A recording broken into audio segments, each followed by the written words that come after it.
راځئ چې په یوه لنډه ویډیو کې د اکسل ټول شارټکټونه زده کړو. مثلا کله چې موږ ته اړتیا وي چې خپل شیټ تازه کړو ترڅو پیوټ ټیبل یا نوره ډیټا تازه شي نو څه وکړو؟ اکثره وخت شارټکټ مو هیر شي یا نه پوهیږو چې په کومه مینو کې ځای لري.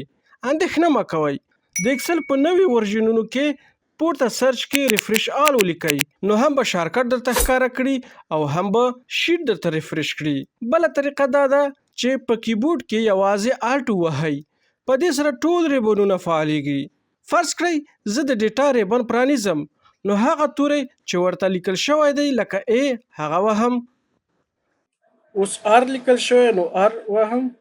دلته د ریفریش آل لپاره بیا A لیکل شوی نو بیا A وهم.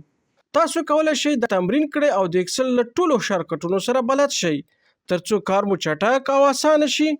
د داسې نورو ګټورو ویډیوګانو لپاره زما اکاونټ فالو کړئ، البته لایک او شیر مو پیرزو کړئ.